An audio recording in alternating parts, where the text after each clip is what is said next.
Hello, hello, hello, folks. I just wanted to do a check-in to see how are you doing and also to give you a few mental health tips that I want to pass along your way. One of the things with social distancing, and it's kind of like my fear and a lot of mental health providers' fear, is that as part of social distancing, some of the recommendations are things that exacerbate depression or anxiety. And so when you think of staying inside the house, having limited access to your regular routine, those are some things too that are almost kind of breeding grounds for depression. And so what I wanted to do and take a little bit of time is to help you be able to create a better environment to cope through this. And so we can't magically just change and say, hey, go outside, contact your friends, do all these things that we know are very helpful. We got to talk about what are going to be some coping skills and ways that you can shape your environment of what you're currently in to reduce some of those depressed feelings. And so when you're looking at depression, some of the things that go on with depression and signs that we look for with depression are, change of appetite, either increased appetite or a decrease in appetite.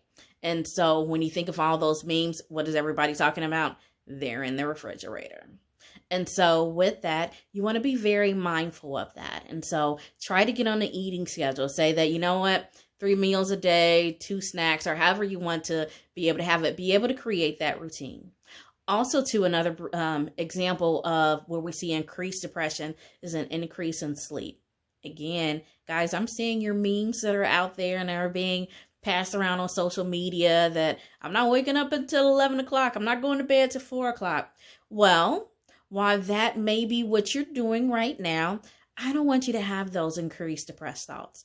And so I'm going to ask you to be able to get on a schedule. Yes, a schedule during all of this as the best you can. And so thinking about what time you want to wake up each morning, what time do you want to go to bed each night, and to be able to stick with that schedule again.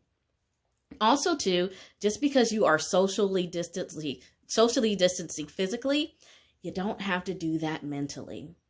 Stay connected. Social media is great. You're able to connect with people, send them messages, comment on their posts, but also call them, video chat them, actually see a face so your brains can connect with another face, even if it's not being in the same physical room as them.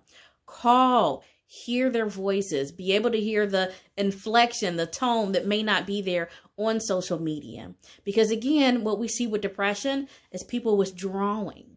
And so when you're already put in a condition where you have to stay within your home, within your apartments and condos, wherever, you're withdrawing a little bit. And so we don't want to create, again, that breeding ground for depression to happen.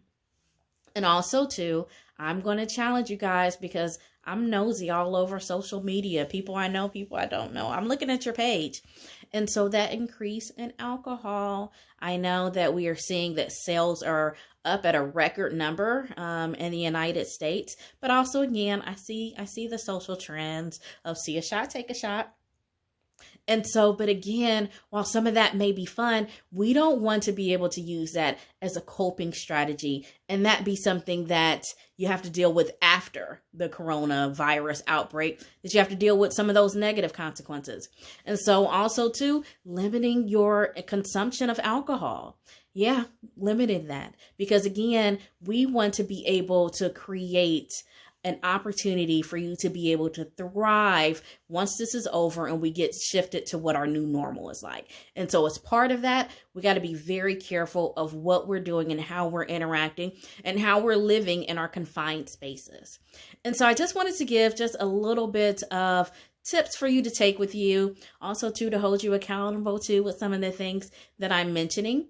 But also, if you are going through this and you're just thinking, you know what, I'm noticing that I just can't get my sleeping pattern together. I am using a lot more alcohol than I would really like.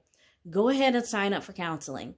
If you decide to choose me, you can reach me at 513-616-5096, or log on to my website at www.brownbeatty.com. I have an online scheduler. You can sign up there and we can do online sessions. And so you get to hear my voice, you get to see my face. We get to talk a little bit about what's going on now and even maybe what's going on before as well, to be able to get you to a place where you're going to continuously see progress and better mental wellness.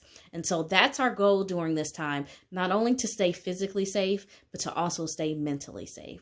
And so again, just wanted to check in on you guys. I'll probably do a lot more of these videos as we go along, just so you can have some accountability and also see a face and hear a voice as well during this time when we're socially distancing.